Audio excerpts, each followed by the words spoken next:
E a performance un cazzo che stai a diarrea e ti va fuori uno a turno ogni tanto. Il concerto ti offè, ma ti offè a tre quarti. Sì. Questo se uno. Ma quando che ti capita a te, che ti si da solo Cosa ti fa? sul La palco? controfigura? No, che controfigura. Te io dici chiaro e tondo, ragazzi, sto trio cagarmi addosso.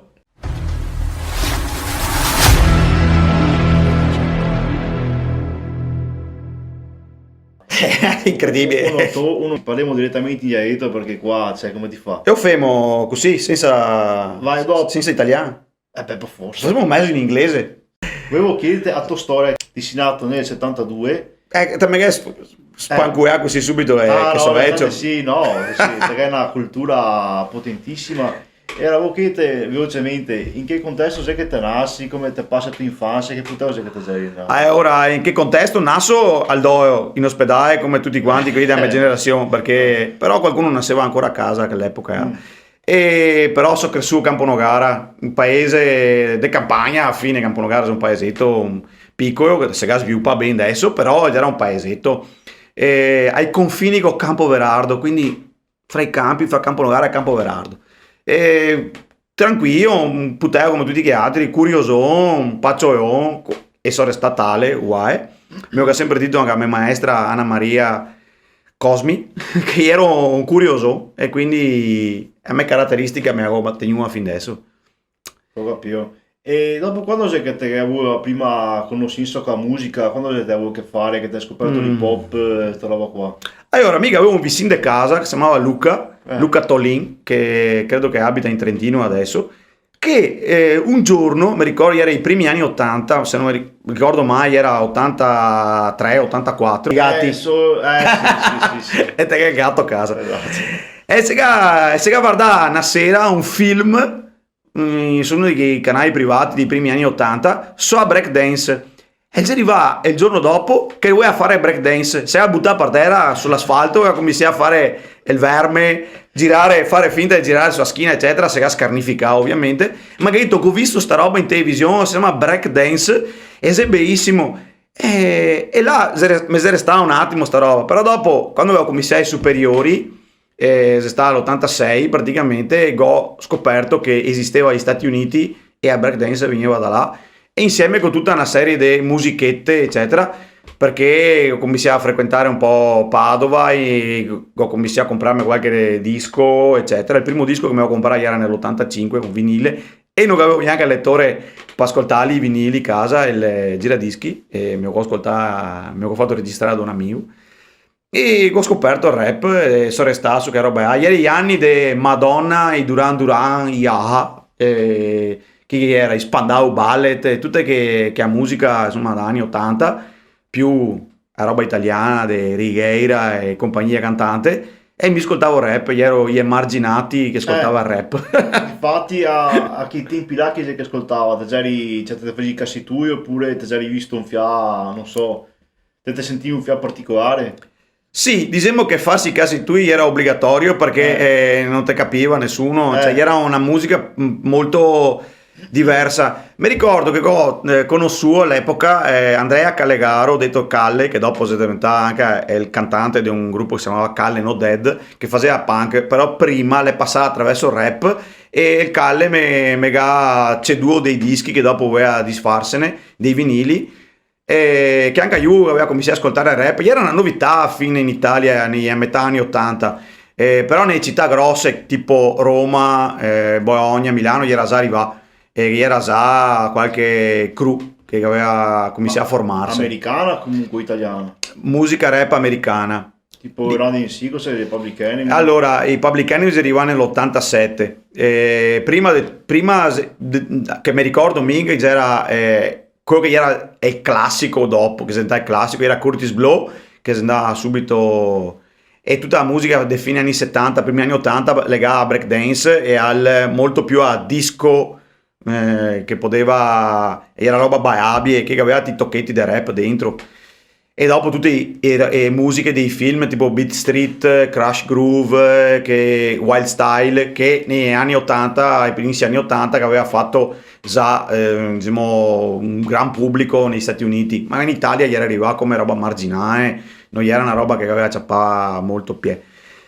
Mi sono stato a folgorare all'inizio da alcune canzoni rap perché mi domandavo, ma cazzo, questi qua, gadi i testi lunghissimi, i dice un sacco di robe, però non conoscendo bene l'inglese, perché avevo appena cominciato a studiarlo a scuola ai superiori, non capivo.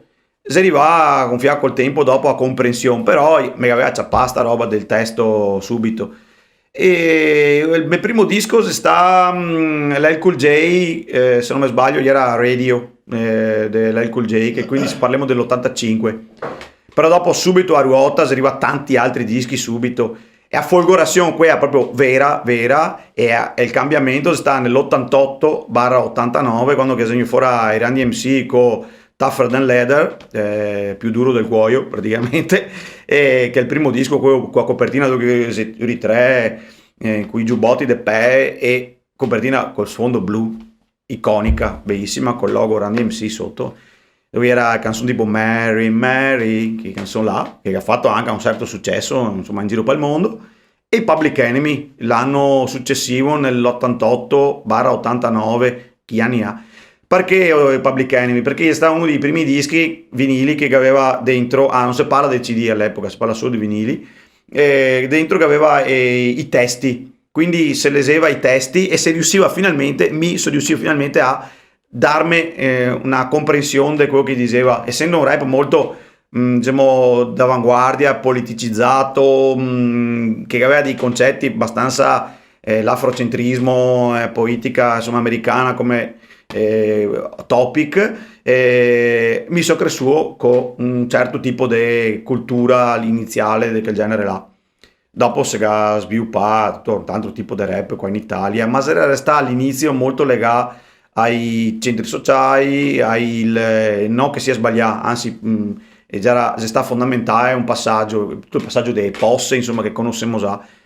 Dopo che si sta, dopo il 94, 95, che si sta sangue misto, bla bla bla, e tutta la roba italiana. Ancora i centri sociali, tutta quella roba là che dura un bel tocco. Sì, ma attualmente perdura e ha una centralità ancora nel fare esibire band o artisti anche solisti che ha qualcosa da dire. Cioè è un punto fondamentale d'avanguardia per un certo tipo di musica. Certo che chi fa musica molto più spensierata o eccetera in certi posti non che va, perché l'organizzazione in generale si lega a portare un messaggio eccetera, però hanno sentito che se comunque anche gruppi che fa demenziale, che va a suonare nei centri sociali oppure nei centri antagonisti o circoli di un certo genere, non c'entra ormai più la proposta legata al luogo, c'entra più a proposta quanto è sé originale, quanto che avevi fatta bene, insomma, tutto insomma, e il pubblico arriva perché ti sei bravo a fare una certa roba, oppure te che piaci perché che roba è ase nei soccorte. Ok, ho capito. E quindi dopo, quando hai detto faccio il mio primo CD, cioè come si è mosso sta roba qua? Allora, pensare di fare un prodotto a fine anni 80 era quasi impossibile, e il motivo principale era legato ai costi, che aveva un studio di registrazione che all'epoca digitale non esisteva, era tutto analogico, esatto, e quindi costoso, ma anche e soprattutto alla produzione in se stessa, perché non avevamo punti di riferimento in Italia. I primi che ha fatto una roba che ha fatto sulle basi americane, i Onda Rossa Posse, per dire il primo vinile di roba italiana che ha avuto Frema, qui che aveva la Pantera, per capisse del movimento, nello circa 88-87 più o meno, di roba italiana, Romani, che ha fatto la roba su basi americane, quindi avere una produzione propria, ascoltando dei podcast dove che sia Piotta che i Colle del Fomento, gli dice prime robe che abbiamo fatto sulle basi di Ice One, che produceva qualcosa qua fatto bene, prima con un'altra band che faceva roba in inglese e dopo qua roba in italiano, ma si arriva diciamo tardi rispetto agli Stati Uniti, molto tardi. Sì. La produzione era legata veramente all'avanguardia, cioè qualcuno che era in grado di usare dei campionatori, perché era ancora legato al campionamento più che a composizione della musica con strumenti. E per me si arriva, diciamo, il punto di svolta si arriva nel 91/92, dopo che avevo scritto tanta roba in inglese, e anche della roba in italiano.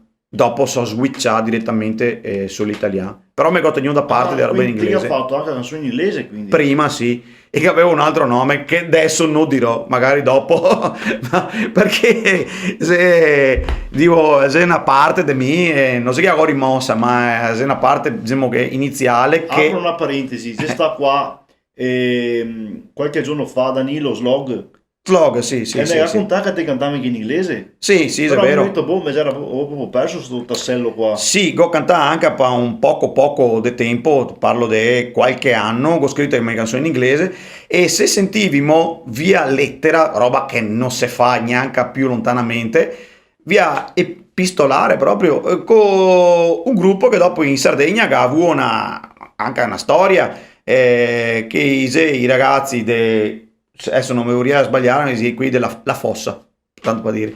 Penso di avere ancora a casa le lettere, se scambiavimo diciamo, opinioni, eccetera, che era una fanzine, anzi, non era una fanzine, era un giornaletto che si chiama Skate, su cui faceva una rubrica dentro Frankie Energy, che su sto giornaletto di skateboard, e invitava diciamo, chi che era appassionato di rap a scambiarsi opinioni con altri appassionati e alla fine seguiamo scambiare insomma, dei testi fra me e sti sardi che però dopo che siamo perso di vista e a svolta in realtà fra l'inglese e l'italiano si arriva appunto fra la barra fra il 91 e il 92 che dopo nel 92 ho conosciuto DJ Z di Verona futuro DJ di Sano Business Sì. che Cobassi e io che avevo seguivo due gruppi, uno era Codice Rosso e l'altro era Scosse Verbali, che dopo segavo io e si è diventato Codice Rosso, una unica band, unico gruppo insomma, che ha fatto un vinile, che aveva fuori due demo, lato A un demo e lato B l'altro demo. Perché era in cassettina lei? Era le cassettine, esatto, in demo. E mi ho incontrato, udite, a un concerto dei Sud Sound System a Mestre, al Parco Bissuoia. Parlo del 92 se non mi sbaglio. Sì, 92. Perché dopo nel 93 sono uscito col demo, che era concentrato tutto d'un fiato, che prima fuori onda si diceva non seccata più. E cazzo, non seccata più no, perché era in cassettina, in analogico esattamente, e credo che Slog lo abbia. Ah sì? Sì, credo che Slog lo abbia. Ma in digitale? No, in cassetta. Okay. Non so se lo abbia passato in digitale, questo alzo le mani perché non lo so. Però era un prodotto stampato in 100 copie che attualmente non ho una copia. Cioè che ho venduto, quelli che non ho venduto dopo che ho perso di vista a casa, se ho perso a casa, non lo so. Ma chiederti, ma come sei che tu vai a registrare sto disco? Sta cassetta? Ora, conosco DJ Z là a Mestre e se scambiamo i numeri di telefono, ovviamente de fisso perché non chiari i cellulari, è vero, sì. Sì. E lui fa, vieni in radio da noi altri. Perché vieni a radio? No, facciamo un programma a Radio Popolare a Verona. E sono ospite a Radio Popolare là a Verona in sua trasmissione. Durante la trasmissione ho eseguito 4 canzoni, diciamo live, di rap, che dopo si diventa le mie prime registrazioni rap che ho fatto, e a cassetta che qui ho, perché ho solo che di che registrazione là. E era il mio primo prodotto che potevo ascoltarmi, cosa che avevo fatto. Tra l'altro durante la registrazione, apro una parentesi, che aveva una radio per l'ascolto della diretta, e era proprio una radio, e era suona menso, e era messa un fedin, diciamo, sia al bordo, e durante la registrazione era cascata e mi sono interrotto, quindi era 5 canzoni, ma una era cava via perché che come era da repare perché mi si cascava una radio addosso in poche parole. Va bene. E primo prodotto era quello, dopo DJ Z che aveva faceva anche il DJ per una band che si chiamava Aritmia, che era il chitarrista, abitava a Parona, Verona. Quindi a Parona che aveva un studio di registrazione che era un sottoscala, in poche parole, con 2 bobine a nastro, 4 tracce, e era un Fostex se non mi sbaglio a marca, e vago a memoria ma c'è con le pinze a roba, e sono queste 4 tracce che abbiamo registrato una traccia di voce, una traccia qua basi americane, e chi che ascolta il demo del 93 lo sa. Basi americane. Basi americane, Ok. esattamente, mi ricordo anche all'intro ho preso l'inno d'Italia. Dove trovai basi americane? Su Base americane da vinile. Ah, Da vinile. ok. Sì, che andavo, vabbè, dopo vi dico dove che andavo a comprarmi i vinili, che non esiste più purtroppo il negozio. E che mi registrare, è l'ultima traccia in scratch. Addirittura restava una traccia libera. Potremmo, su 4 tracce ne usa solo 3. Quindi niente doppie voci, secco così. E ritornai senza sdoppi, registrai in presa diretta, cioè la canzone mi ha fatta in presa diretta, tutta con un take. Quindi te senti anche all'inizio della canzone, bello carico, così. E a fine diciamo che sono a desiderare su alcuni pezzi sono fatti più scarica perché te si finito, manca il è come fare un live e che mi registrasse un pomeriggio tutto il demo. Ah, ok. Tanto paga pisse. Ho capito. Cioè una roba che non si fa più. Adesso ti puoi registrare un disco con un cellulare perché ti offre multitraccia digitale dal cellulare. Si cambia tanto i tempi, è tutto più semplice, ma manca una roba.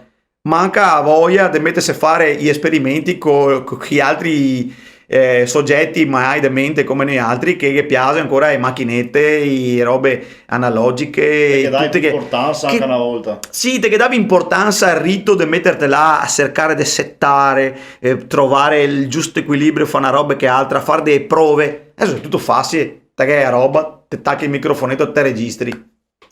Te perde anche un fettino il senso e il gusto de a cappella, de mettersi a fare delle prove.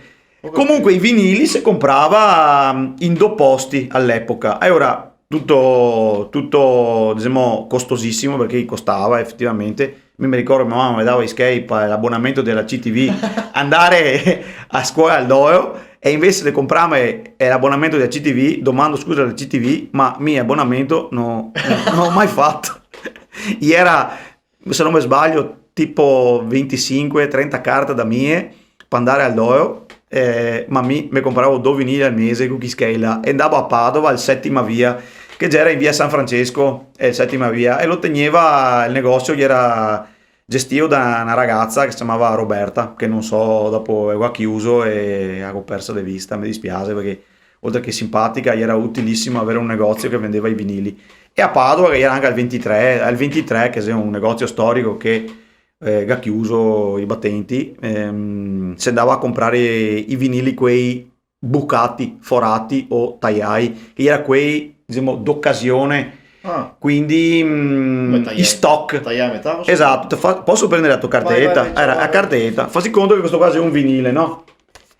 Quando chi fa e stock dei vinili, gli mette tutti quanti uno attaccare che altro, Okay. gli viene in baiai, gli viene in girai con una corda. Pastrenze che è meglio a corda che sta fermi, gli viene in sega e il vinile viene inciso di 3 mm in modo che a corda che passa attraverso è il segno che sa sui cartoni senza rovinare massa il cartone, però a corda passa attraverso, quindi ha o un segno solo o anche uno sopra e uno sotto e fa a baia i CD la stessa roba e veniva segnati sulla stessa maniera e faceva queste baiotte quindi diciamo che i primi e gli ultimi venivano più e primo e l'ultimo veniva anche a fatti piegare ma veniva tutti segnati tutta la baia il quadrato, il cubo dei vinili veniva segnato e quindi riconoscevi chi era quei di stock, diciamo così, oppure veniva forai, io avevo un buso perché così anche i CD potete trovare ancora dei CD in stock di occasione eccetera che ha il foro quei là che era a seconda mano diciamo così o il stock. Quindi insomma ti ha fatto sto demo dopo come sei che sei davanti alla tua storia fino al tuo primo CD potremmo dire sì. Beh, il demo è già fatto in 100 copie riprodotto alla Phil, dico i nomi così dopo puoi restare storicamente valido per qualcuno che gli interessa tirare fuori queste robe, alla Phil de Camin Padova che era un centro dove riproduceva le cassette con il sistema diciamo industriale che aveva il rack e metteva il master e gli faceva le cassette e costava all'epoca farle 5.000 lire all'una, quindi tradotto in euro sarebbe 2 euro e mezzo, 3 euro parecchio comunque era parecchiotto sì e mi vendevo al prezzo che avevo fatte praticamente 5-6.000 lire se non mi ricordo che all'epoca, cioè, perché l'importante era quello di darla fuori che te venissi ascoltare. In realtà e lei era solo una roba velleitaria perché era ti che vendevi gli amici. Sì. Che ti faceva a carità di comprarti perché te che facevi peccare. C'era il stereo che ti metti i play di stare a cassetta, no? Anche? Sì, il deck doppio. Sì, sì, te potevi farla così. Però era bello avere la cassetta con la cassetta anonima, no? Con scritto TDK, Sony, vero, Maxwell, C90, Cromo. Sì, vabbè. E costava una barca di schede, cassette comunque in ogni caso, se dovevi farla su una roba buona. Non mi ricordo, c'era un bozza, però... Sì, una cassetta buona costava 3 carte da mie, quindi era soldi. Però registrare in maniera industriale così era più figa la cassetta anonima. Addirittura te potevi farti mettere a carta sulla cassetta col tuo nome, il titolo del disco, eccetera. E se non mi sbaglio, che a cassetta là ha qualche amico che conosco, tipo Alcide Burato, che ha ancora da avere a casa la cassetta. Alcide, se ti ascolti questo podcast, fammi avere che così mi avardo, mi godo a me perché non ho più. Boh. E quindi come siamo arrivati al tuo primo disco a step successivo? Esatto. Allora, step successivo è che ho portato fuori sta cassetta senza fare un live che sia sta uno. Ho fatto una comparizione, credo fosse il 93 o il 94, dentro un concerto organizzato al concerto, diciamo così, a un raduno dove era varie discipline hip hop, quindi breakdance e rap, a Fiesso, Fiesso che era il Cosmopol, una domenica pomeriggio, e che cosa mandà al DJ che era all'epoca là, che era Rebel, di mettermi su i vinili che mi facevo due canzoni. E se non mi sbaglio ho fatto due canzoni che era già nel demo o che avevo da registrare nel demo, non mi ricordo se era il 93 che avevo ancora da fare il demo oppure il 93 dopo appena fatto il demo, comunque l'epoca era qui. Step successivo è che ho cominciato a girare con DJ Z e a so crew, insomma, che era il Codice Rosso, che abbiamo girato parecchio perché sono da coi ori in giro soprattutto a centri sociali, mi ricordo Brescia, mi ricordo l'Indiano nel 94 che era un centro sociale di Firenze, dove abbiamo fatto un'apertura e che era anche Frankie Energy all'epoca. E, insomma, abbiamo fatto dei bei giri, siamo da Arezzo,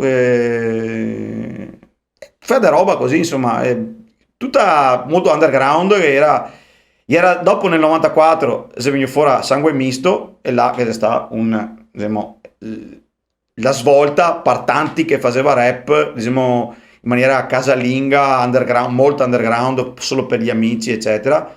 E che c'è stata una rivoluzione perché dopo si è esplosi come i funghi con piove, i gruppi segno fuori veramente una quantità enorme che appassionai, che ha detto beh, ma ora si può fare bene anche in italiano, e quindi segno fuori quei bravi dopo restai i famosi sucker che diciamo diminuì di colpo perché Isis qui era stappai de mira più di tutto da chi che faceva rap, e era l'obiettivo era tornare al culo il sucker oppure narghe contro il sucker, è quello che ciuccia dalla cultura senza darghe niente in cambio, quindi era una roba succhiare.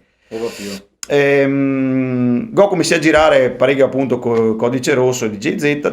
Ma il Codice Rosso che c'era di rapper tra virgolette famosi dopo, non ho mai sentito questo Codice Rosso. Codice Rosso che era dentro la band, che era DJ Z, che era Chef, che era Fabio, che era uno dei due fondatori insieme con DJ Z dei Vibra Records. Ma va? Sì.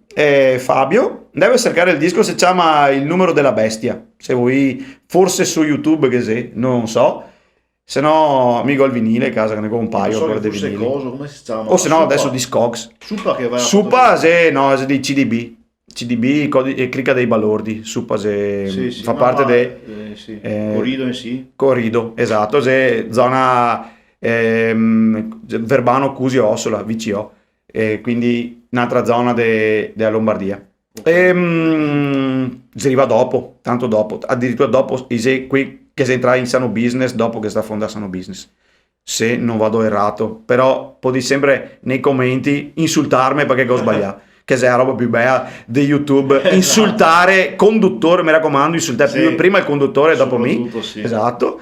Perché se dice qualche cassata, quindi sono 2000 robe giuste che ti dici, se ti dici una cassata, mi raccomando, Già te ricordi ricorda i cassate, Esatto. esatto. Insultare i conduttori prima, mi raccomando, Sì, sì, e dopo l'ospite pai cassate, no per robe giuste, pai cassate. Infatti mi parlo poco perché così stavo manco parole. Possiamo manco parole. Esatto. Comunque sì, l'epoca era entusiasmante, ma era anche deprimente sotto certi aspetti, Sì. perché neanche si aspettavamo che il rap dovesse esplodere da un momento a che altro. E non esplodeva mai. E non esplodeva mai, non è mai esploso in realtà, perché forse dopo Fabri Fibra con Tradimento, Sì. ecco, neanche con Mister Simpatia che ha fatta, aspetta che ho il cellulare che suona, e doveva essere là per esplodere sempre e non esplodeva mai. E siamo sempre stati tutti quanti al paio dicendo che siamo tutti underground. No, non siamo underground, siamo sottoterra, siamo nell'universo, siamo esplosi nei meandri di ste, non c'è niente. Però se ritenevimo come avanguardisti all'epoca, cioè una roba che ti non te puoi capire. Ok. Ti non te puoi capire, che diceva la gente, ma ti ho saputo capire, il rap è solo per chi che lo fa alla fine, perché capivimo solo niente cosa che gli di dire.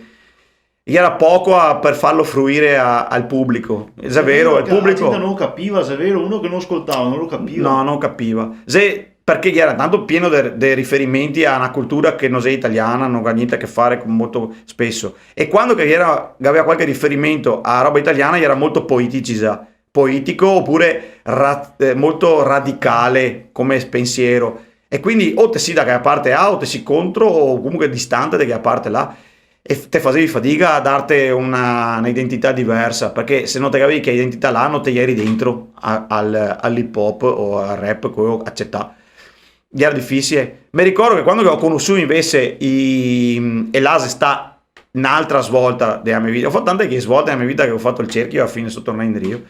Che ho conosciuto a una trasmissione di Ambassador Magic Max, che per tutti dice Ambassador, Max, che faceva su Radio Sherwood un mercoledì sera, vago anche a me ascoltare la trasmissione in diretta a Radio Sherwood, e che c'era là il Mista e il Ciacca.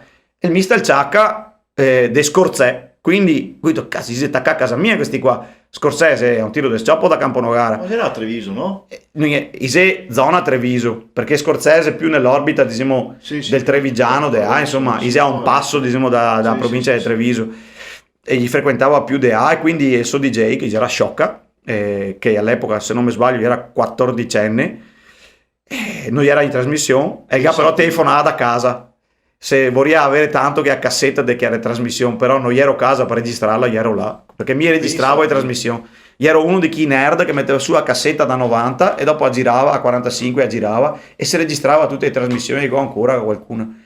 E là ho sentito per la prima volta un tipo di rap completamente diverso. Bisogna dire che all'epoca sia il Mista che il Ciacca gli erano avanguardisti, che te voglio dire in un altro termine, usare quello che vi piace di più, ma era avanguardia, perché faceva un tipo di rap che nessuno faceva, molto meno, gli era più disimpegnato, diciamo così, molto meno uguale a quello che era il rap che andava all'epoca, argomenti più semplici, più divertenti se te vuoi anche, più ironici anche soprattutto, e meno legati a un mondo, perché non che apparteneva probabilmente, ma a un mondo che abbiamo visto anche il momento rap.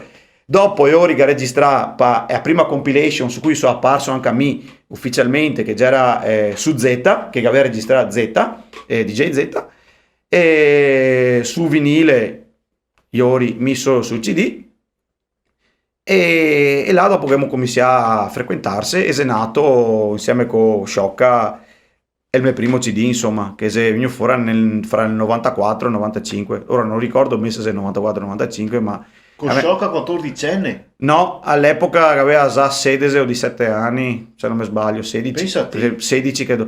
Sciocca registrava e so robe casa, e penso che lo abbia detto tantissime volte, che aveva un Atari e che faceva da sequencer per il campionatore che gli era un 950. Cioè, ragazzi, si parla di che anni ha, dove che il campionamento gli era pochi secondi, o te sai usarlo un campionatore, Sì, o non te sai usarlo, e là veniva fuori dei capolavori che per me ancora dei capolavori, perché bisogna contestualizzare l'epoca e a certo. testa di chi che lo faceva e i riferimenti che avevamo a quell'epoca ha. Quindi Sciocca sicuramente Pit Rock e prima di tutto Premiere, quindi Premiere Quello che era all'epoca. quello che era all'epoca, Sì, e c'era un gusto pensare che lo avevamo qua in Italia uno che fa che robe ha, dopo che c'era altri che lo faceva altrettanto bene, perché Scena del Torino, Bologna, Milano, Roma,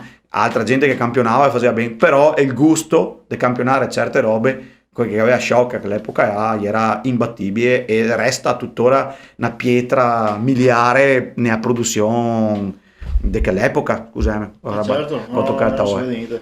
E una delle robe che forse non si può immaginare è che all'epoca abbiamo registrato il primo CD che si sta ABC su base di Sciocca completamente, e abbiamo registrato per la prima volta in digitale, e là siamo andati in studio, sono stato in studio a Verona, dopo si è diventato il mio studio di riferimento per tantissimi anni. Nel 94? Nel 94 già abbiamo cominciato a registrare in studio in digitale, cioè passava a roba già con un sistema che all'epoca era la prima versione del Pro Tools che girava su Mac. Madonna. E DJ T, che viene citato anche da Bassi in altri pezzi, e dopo è diventato amico dei Bassi, era già amico di Z, eccetera, tutto un giro di amicizie, insomma così. E ho registrato in studio al T Studio, lo studio, che ha T maiuscola su studio, e ho registrato la prima roba in digitale, e ho registrato ABC in digitale, e è stata una delle mie prime esperienze, diciamo, con una vera e propria produzione e registrazione fatta in maniera professionale, quindi Certo. molti take per registrare, molte sessioni di studio per registrare il mio primo album, che era in italiano, volevo registrarlo bene, eccetera. Anche con le doppie voci. Con i doppie, con i corretti, con i rafforzi sui ritornei, con tante robe che ho imparato in studio, perché l'epoca era comunque matura, dopo che abbiamo ascoltato dischi da tanti anni e roba italiana bella era cominciata a venire fuori, abbiamo capito che si doveva fare in un certo modo, non più in maniera demo, però era passato pochi anni dal demo, cioè c'è stata un'evoluzione molto veloce, 92, 93, 94, 95, era già si chiamava già evoluto, bravo, evolto e evoluto. Ma non te che si sta come a dire, ma come, ma che avevano anche doppie voci, cori e spurche. Lì quando ho saputo sta roba qua ho detto, ma va. Sono stato stupito, mi facevo tutto un dritto, pensavo che facesse così. Ma che sei ancora che lo fa? Che sei ancora chi che lo fa? Fa un dritto.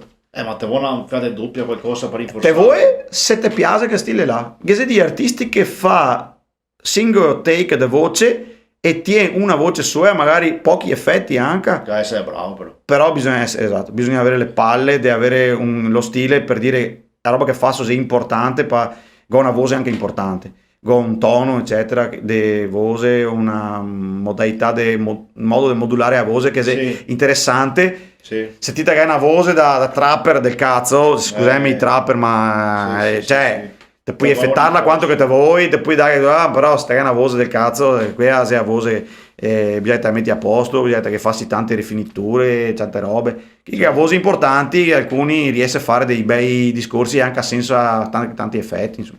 Però questo è un discorso tecnico. Però la roba che mi viene da chiedere, già mi pensavo che ABC fosse uscito nel 97, la data mi dice che uscì molto prima. Prima, sì. Però il disco dopo, tu hai fatto nel 2001 se non sbaglio. Sì, si è passato parecchi anni. Come mai questo passaggio qua? Sì, allora... ti interrompo, te avevi 25 anni, 25-30 anni più o meno in quel periodo là. No, so del 72, quindi nel 2000, nel 92 avevo 20 anni. Dico, te hai ragione. Ne avevo 26, 25. Cioè, di solito è vero. È il periodo che di solito te pompi di più. Sì, è vero. Te eri più tranquillo come no, non ero più tranquillo. Ero alla ricerca No, io ero sostanzialmente giravamo Treviso, io ero diventata base d'appoggio all'epoca, perché dopo con Sciocca si girava in che zona A, e con anche gli altri tutta la crew centro della terra, quindi che era Mr. Ciacca centro 13, che era centro 13. Centro 13, Sì, C13, in pieno effetto, che aveva fatto acciaio all'epoca, Sì, e dopo il Mista gli era venuto fuori con un disco solista, di cui adesso non ricordo più il nome, scusami, ma... sai, sono 98, 97. Sì, aveva dei featuring mostruosi, che il disco era bellissimo, Sì, partecipava anche a mio, però prodotto da Sciocca, che gli era fuori roba di Frank siciliano, gli era venuto fuori Monkey Island, Monkey Island in CD bustina, se non mi sbaglio, in bustina in CD, quindi avevo un cammino. Monkey Island, e c'era venuto fuori alcuni demo, e dopo che era sempre a Treviso, che era DJ Friday, e là ho fatto il mio primo, bisogna dire la verità, è il primo esperimento in Veneto, ho fatto con DJ Friday, ho fatto un paio di pezzi dentro un mixtape che si chiamava Per gli MCs, dove era tutta la scena trevigiana, diciamo, e limitrofi, diciamo, dei paesi del Trevigiano, e anche a me, che bazzicavo Treviso, nonostante abitassi in provincia di Venezia, ancora a Camponogara. E due o tre, mi dico, pezzi. Era il 98 l'epoca. Quindi i miei primi pezzi risalgono in Veneto, risale al 98, che avevo fatto degli esperimenti. In realtà che avevo già scritto altre canzoni, ma essa sta nel cassetto, che dopo erano gli embrioni di quello che si è diventato dopo Bordeo, che è una canzone per me fondamentale, fatta dal vivo. Dopo vi conterò come che è nato anche a collaborazione con i Catara Noise. Base Me Cioppe, che è stata una delle prime canzoni, era Bordeo, Base Me Cioppe e Batti Cheman, che sono state le prime tre canzoni che ho scritto come embrioni, dopo che ho sviluppato un fiantino, e venuto fuori nel primo disco proprio che era fisso e taccente. Quindi te le avevi già fatte, però no, aspetta, ma comunque dal 95 al 2001, ti ha fatto 98 ste qua, ma esatto, se usciva nell'epoca, se collaborava con chi che faceva mixtape, quindi compaio in vari mixtape, adesso non mi ricordo neanche quali e come che sono arrivati. Forse era più costoso fare un disco, quindi era più complicato, usciva meno robe fatte da soli, ma usciva dei mixtape interessanti. L'epoca dei mixtape, quindi ti andavi dentro sui mixtape, che era cassettine mixate delle varie robe, dove si metteva dentro inserti o dei freestyle o dei pezzi inediti dei artisti che diceva partecipa al mixtape. Dopo che si sta anche i vari mixtape, tipo i 50 MCs, dove era 50 rapper italiani che faceva tutti quanti i pezzettini di strofe, e si faceva sti mixtape. Lo capisci l'italiano, che è un'altra serie di mixtape fatta da DJ da Rino, DJ Mais, DJ Rino, e non mi viene il nome, scusami, Torino. Dopo ti insulta. Dopo mi insulta perché non mi ricordo i nomi, però capimi anche ragazzi, con quasi 54 anni, ricordarmi una pacca di roba in testa che fa su dei minestroni delle volte, non mi ricordo le date precise, perdonami, e neanche le persone e i luoghi molto spesso. Anzi, a proposito di persone e luoghi, nel 96, dopo vi dico due robe, nel 96 che sta l'Hip Hop Village a Torino, l'Hip Hop Village sta fondamentale, perché l'Hip Hop Village che ha visto convergere tutti a Torino artisti che era già affermai, e quindi che era anche Chaos, che era IOTR, che era tantissime band che era già i sottotono de Tormento e The Fish, cioè che era una serie di personaggi e ne altri. Siamo andati a Torino, mi ricordo che ho dormito sotto una panchina a Torino perché non mi potevo permettere un albergo, cioè nel parco là che ho dormito su un capannone una notte, cioè robe che si faceva, tutte gente dei raccattai in fiade qua, partimmo, andiamo a Torino. Se viveva abbastanza punk come attitudine, però il mondo rap era diciamo, il nostro obiettivo, capire come che si muoveva a scena. E dopo un'altra roba che sta fondamentale per me è sta a partecipare a un evento che si è svolto in Puglia. Qua ringrazio Michelangelo Olivieri, che detto Mezzen, che studiava qua a Venezia, ma sei originario del Corato, e che si sta a organizzare a Corato in una discoteca che si chiamava Dolium. E qualcuno si ricorderà di questo evento. di sta jam, a cui abbiamo partecipato volentieri, in tanti qua non si sta a pagare nessuno, se abbiamo pagare diciamo, il viaggio eccetera, ma in negadà da dormire almeno per quello che era all'epoca, era una roba insomma. Tanti di quei eventi là era autofinanziare viaggi, vitto, alloggi, cioè nessuno veniva a spesare per partecipare, te davi e te pagavi anche tutte le robe e te suonavi gratis, pa il gusto di andare su un palco e per farsi vedere. E all'epoca era la prima versione diciamo live, anzi no, era la prima versione, era una versione già abbastanza elaborata e complessa di Michele Salvemini, detto Caparezza, che all'epoca gli era di fare lo switch fra Mickey Mix e Caparezza. E mi ricordo che sul palco che a Jam Lase salivo anche a Caparezza. Ma pensati. Sì, siamo conosciuti la prima volta là, anche se non siamo conosciuti di persona, ma abbiamo calcato lo stesso palco. Dopo in qualche maniera siamo ritrovati, ecco, a parlare di sta roba. E che dire, che era anche tanti altri, che era Bassi, che era Maria, che all'epoca era amorosa di Bassi, che era sorella del Tormento, ed Esa, e che c'era tantissimi altri artisti all'epoca, i poeti onirici, che mi ricordo, cioè era entusiasmante la partecipazione a una jam del genere. Forse adesso non che sia stesso coinvolgimento emotivo che dà i live a chi che partecipa, ma chi che partecipa a quegli eventi là sa che ti porti nel cuore. Siamo andati in treno, cioè, con gente del Mestre, di Treviso, che ha condiviso il stesso compartimento, che abbiamo dormito dentro il wagon, tirando i CD, mangiando il paninetto in corridoio, cosa che cioè, robe che te ricordi volentieri. Era anche Ozono, Paolo Vitale. Dico sempre è il nome d'arte e anche nome e cognome vero, in modo che possa vergognarsi tutti quanti di quello che abbiamo fatto.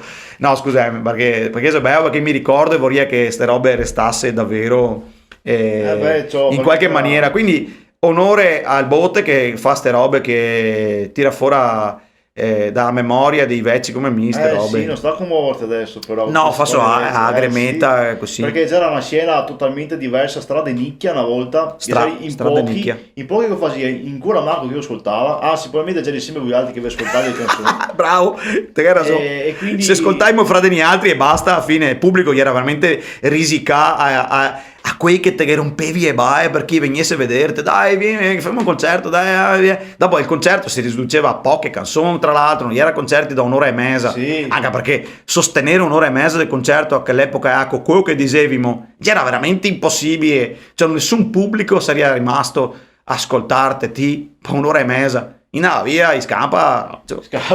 Scappa. Era volevo chiederti a sto punto come c'è che ti sei in mente provo a cantare in dialetto, che tanto sei stato penso il primo a fare rap in dialetto, può essere che c'è qualcun altro? No, non so il primo, e qua dico una roba a onore di chi che può dire sta il primo a farlo. Allora, Ambassador Max girava insieme con Rebel, insieme con un ragazzo che si chiamava Mitch, che è originario, non perdonami se Mitch mi ascolta o gli altri mi ascolta, che sa Vicentin di sicuro, ma credo zona dei monti, può essere Recoaro o qualcosa del genere, non proprio Vicentino città. Comunque Mitch aveva fatto una canzone dove che dentro che aveva un ritorneo, non mi ricordo perché non ho prove fisiche per andarmi a riscaldare, ma e che aveva un ritorneo dove che il ritorneo cantava in un pezzettino oppure un tocco di una canzone, era cantare in dialetto. Ho detto, cazzo, che cantare in dialetto, che figata, lo faccio anche a me.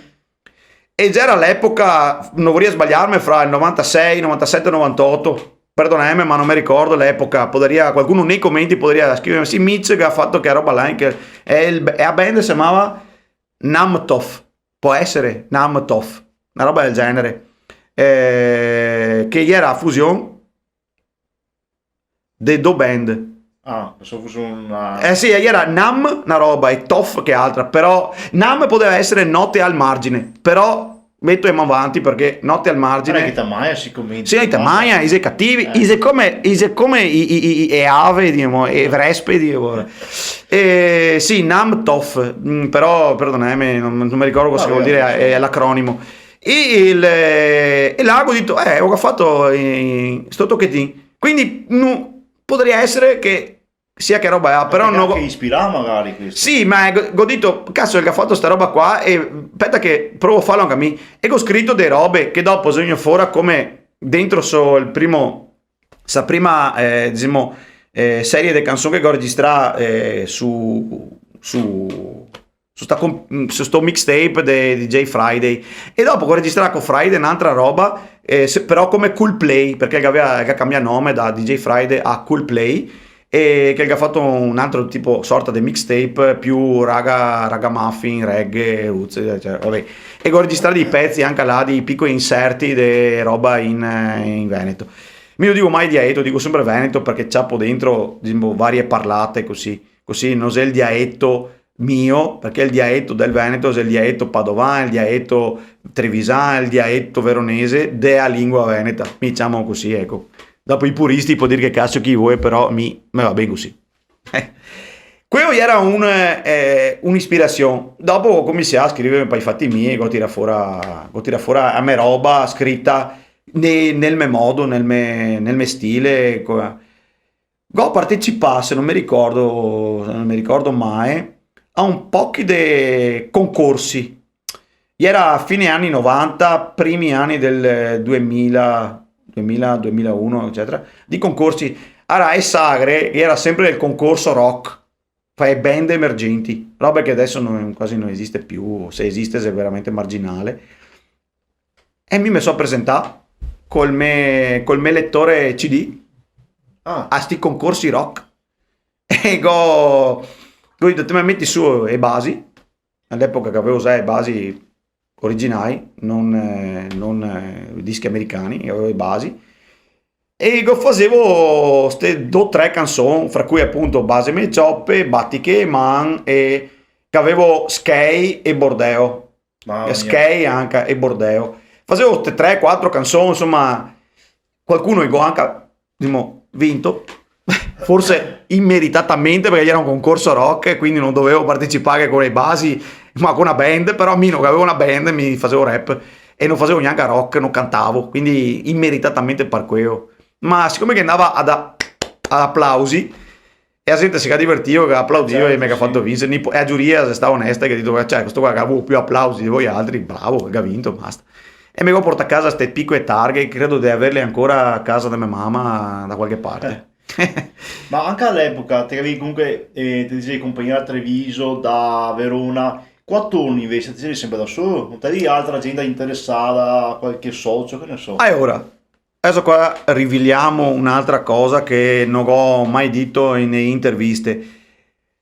Inizialmente, prima di registrare la roba con DJ Z nel 93, nel 92 che dopo sono fuori nel 93, che avevo provato a fare, avevo fatto una piccola prova con un amico che si aveva improvvisato DJ che doveva mettermi le basi, però non se ne ha importo. Che se non dico il nome perché se è una persona che lavora in un ambito un po' particolare che non voglio sputanarlo che dopo non abbia problemi, ma se da Cazzago vedo che Cazzago tira fuori sempre i talenti, è un po' a Seattle del Veneto Cazzago, cioè, inutile dirlo, però è un po' a Seattle da i natali veramente a tantissimi artisti, fra cui membri dei Rumatera, Fabio Poli che non mi sbaglio abitava a Cazzago e tanti altri insomma dai. Ti sei da Cazzago, no? Ti sei da Oriago? No, però sì, no. Oriago, che poi Cazzago, Oriago. Una frazione del Pianiga tra l'altro. Esatto, una flessione di pianiga. È proprio un busetto se trovare Però ha un nome grandioso, Cazzago, cioè, sì, tipo Boion. tipo voi. E chi nomi che non ti puoi smettere. Esatto, sarà forse per quello. Esatto, però qua attorno effettivamente che era poca gente, che avevamo assai a prove a Camponogara con l'associazione Stanzetta, dove si riunivamo tutti, che era una smiriade, io devo dire smerdata, ma era una smiriade, de band che veniva a fare le prove là, e era tutti, diciamo, musicisti, però nel rap era veramente poco. Se ti dovevi andare a incontrare qualcuno, diciamo, nell'ambito hip hop, te andavi a Padova o all'inizio, e mi andavo a Verona in realtà, perché dopo ho cominciato a frequentare più Verona che Padova, però anche a Padova che ha prodotto nell'epoca, negli anni, dei band, degli artisti e solisti, cioè che era il movimento, il fermento che era in tutte le cittadine più grosse. Nei paesi te facevi più fatica ovviamente, perché era veramente mosche bianche già trovare qualcuno, figurati trovarli nel tuo stesso paese, cioè era veramente Ma anche a impensabile. Venezia, confronto a Padova, è sempre stato molto più carente secondo me da questo punto di vista. Sì, però Mestre, bisogna dire la verità, che ha prodotto, anche a Mestre, che ha prodotto, che era Lion per esempio a Mestre, che era, non so se vi ricordate, che era un negozio che si chiamava Paolo Brusegan, negozio di strumenti musicali, e in una pubblicità che andava in onda su Televenezia, se non mi ricordo mai, che faceva Paolo Brusegan, era il jingle, no? È il jingle. Che era dei ragazzi che faceva break dance sotto i portici del Corso del Popolo. Ragazzi, Che c'è ancora, sì, Corso del Popolo che sia ancora anche a Mestre che fa breakdance, che fa break dance. Sì. E era sti ragazzi che faceva break dance là, cioè vedere una pubblicità di un negozio di Mestre con gente di Mestre che fa break dance, c'era un colpo al cuore per chi che vedeva come me, cioè dici, ma allora esistiamo, non siamo una nicchia così piccola, di nicchia, come che diria Balasso. Siamo veramente più di uno, siamo di più. E mi chiamavo uno all'epoca, non ero Herman Medrano, ero uno, e il mio primo nome, e anzi il mio primo nome non era neanche uno, che aveva un altro nome che lasciamo perdere, perché all'inizio mi chiamavo Rollo, a perdere, roba da matto. Rollo. Ho fatto due canzoni in inglese su una compilation del mio amico Luca Tiengo, detto Puppet, di nome, cognome e soprannome d'arte, Puppet, che fiscerà, no? Il culo, e anche all'intestino. E nel suo CD che si chiamava Flash Machine, che aveva una Barbie a griglia sopra, una Barbie alla griglia, mi ricorda un po' un video grunge che lui cucinava la bambola. E ho fatto due canzoni in inglese che ho riesumato dal mio repertorio del Rollo, e ho fatto quel che il nome ha, Rollo. Se qualcuno che ha i CD riesce ad andare a trovare, esiste ancora, esiste archeologia internet. Qualcuno che si è appassionato di archivi internet, che sei dei siti che fa archivio dei pagine internet, puoi andare a vedere se la trova. Rollo, e la canzone una si chiamava, oddio, vago a memoria, ma proprio devo scavare nella testa. Una si chiamava Gerontocrazia o qualcosa del genere, e un'altra Bounce. Penso a te cazzo il salmo adesso, salmo. Bounce che ha fatto la canzone, un salmo. Bounce. Sì, no, qui è Bounce perché era fatta su dei basi che aveva fatto Puppet, Luca Tiengo, campionando anche io. All'epoca ne altri preparavamo un software, quasi tutti, quelli che producevano a mezz'ora, perché producevamo musiche diverse, ma producevamo tutti con lo stesso software, che era Fast Tracker. Fast Tracker girava in DOS all'epoca. Non sapevi neanche a cosa che è il DOS, voi altri ragazzi di Windows 11 adesso, o di Android o di prima del Windows che te avevi il DOS, girava in DOS, dopo che girava come anche in simulazione in Windows XP o Windows 95, ma o 3.1 addirittura. Che girava anche su piattaforma, già su sistemi operativi con grafica.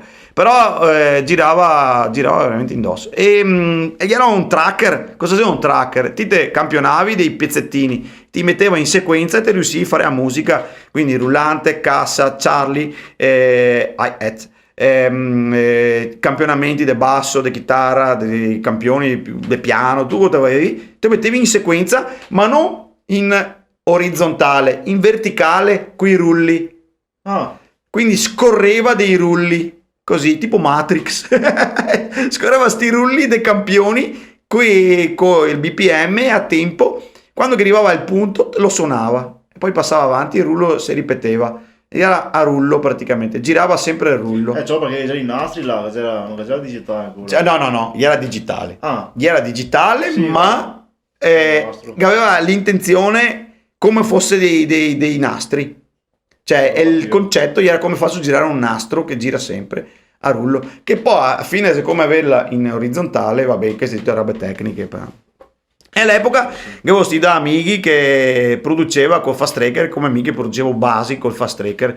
Tanti dei miei prime basi che ho fatte col Fast Tracker. Dopo so passare a produrre campionando e mettendo la roba dentro Pro Tools. Vabbè. Tra l'altro i dischi dopo ti hai prodotti te anche. Qualcuno interamente, qualcuno no. Tipo Fischer Tacchente. Fischer Tacchente, la maggior parte delle basi è mia, che c'è qualche base una del mista. Come sai che ti vedi queste basi all'epoca? Ancora con Fast Tracker, ho sì. prodotto dei robe con Fast Tracker, me campionavo, me facevo dei loop e dopo importavo dentro a Pro Tools e sequenziavo con Pro Tools. Forse che c'era da meglio all'epoca. Che era da meglio, di sicuro, ma anche sai i campionatori era una roba meglio, perché il campionatore con i filtri dei campionatori viene fuori una pastosità migliore o dopo va a gusti, mi piace a me. Sì, okay. E mentre il digitale del campionamento fatto a computer eccetera che ha un altro suono, un altro modo. Sì, è vero. Ma queste tutte robe tecniche, pippe, mentai, puramente me avvicino, pure pippe e mentai, però Ganiati che ne piace, resta pippe e mentai, ma ne piace. Ho capito. Quindi il tuo switch al dialetto come sta recepito dalla gente? Forse ti ha più fatto una roba commerciale per gli altri, per il Veneto? Più che commerciale, se una roba di piacere, facendo due o tre concorsi che ho partecipato, mi sono reso conto che il pubblico al rap di italiano non ne diceva un cazzo, non ne fregava niente del rap in italiano, perché era già il rap in italiano, era già uscito Frank Energy, era già uscito tutta una serie di robe, era il 2000. Quando che mi ho cominciato a ragionare su questa roba qua e abitavo a Treviso a casa de Fefo degli Ezzi da Broc che non che c'è più ho abitato un anno a casa sua, però c'è stata una diaspora che gli anni ha fra il 2000 e il 2001 perché Sciocca non abitava più a Treviso, il Mista non abitava più a Treviso, anche Frank non abitava più a Treviso. Quindi mi ho trovato un po' disorientato su me robe, ho detto vabbè, faccio l'ultimo disco di rap e lo faccio però come che voglio me, lo scrivo in Veneto. Faccio una roba, faccio un esperimento che mi piace a me e vedo che ho provato a fare delle robe e la gente si è divertito e lo faccio e dopo chiudiamo baracca. Non voglio più sapere perché il rap non fa per me costo pubblico che sei. Cioè fa per me, ma se ho da fare ancora fatica a trovarmi un pubblico, non voglio, con una certa età, cioè io so a cavallo quei 30, capisci che ho 28 anni, a 28 anni ti dici o lo faccio seriamente o lascio perdere perché la passione è una passione che ti brusa, però anche avere qualche possibilità diciamo di venire fuori a fatti meglio insomma dopo tanti anni ti dici vorria diciamo la verità che abbiamo speso una barca di skate che abbiamo investito su questa roba qua veramente tutta la nostra giovinezza fin all'estremo fino al midollo che abbiamo dato tutto quello che potevamo dare ma te vedi che non funziona ti dici basta invece ti dici basta e quel primo disco registrato sempre da DJT come anche ABC che è stato il primo che ho registrato da DJT a Verona a Isola della Scala anzi sì. a Pellegrina anzi a Isola della Scala abbiamo registrato 160x50, che era un altro disco in italiano, che ho fatto due dischi in italiano. Mese e mese con la messa. Disco che aveva due canzoni dentro per esperimento, perché mi piaceva mettergli dentro, che Batti che ma e Bordeo. Prima versione del Bordeo, perché dopo la vera versione che conosce tutti quanti, se quella con i Qatar Noise, e lo conto adesso o conto dopo? Lo conto adesso. Vai, Lo conto adesso. Ciao. Sì, siamo a Oriago. Anche adesso siamo a Oriago. Siamo a Oriago al Fragile o all'altro Fragile, non mi ricordo più. No, quello è uno, ma ne era uno anche a Oriago. Che ne era uno anche a Oriago. Suonano i Qatar Noise, all'epoca ne altri, grazie al Nutria, che avevamo sentito di sta band. Cazzo, questi qua fa metal indietro. Metal indietro, ma cosa è sta roba? Fammi sentire. Mette su una registrazione che non era dal demo, una registrazione illegale fatta registrando col mini disc, perché sto mio amico che aveva il mini disc che registrava dal vivo col mini disc, là col microfono, che registrava dei tocchi del concerto. Proprio così. Ma proprio brutale. Mi mette su, ascoltiamo sta roba. Sì, non è. Devo andarli a vedere. I suona a Oriago non mi ricordo se si chiamava Fragile o altro Fragile, però adesso perdonami la memoria. I suona e che c'era il bullo che aveva la maglietta di D12. Mi ricordo la sera che aveva la maglietta di D12 è la band a crew di Eminem. Non mi ricordo se era il 2000 o il 2001. E suonava, io suonare e qui finito fra una canzone che altro, ho detto ma ti piace? No, prima che io avevo domandato se piaceva il rap, ma ho detto no, mi piaceva la maglietta più che il rap. Era bella la maglietta. Ma gli ha fatto una sorta di jam, chi che voleva cantare, gli faceva già bisime e basi, figurati te. Io gli era fuori con base il culo, se non mi sbaglio, ma perdonami se non mi sbaglio, siamo là, a quell'epoca gli era fuori. Quindi era già canzoni fatte bene, suonare bene. E che cosa mandassi mi suonava una canzone anche per me. È nato il prima versione live del Bordeo. E dopo siamo conosciuti, siamo scambiati, siamo andati anche in vacanze insieme a Duna Verde.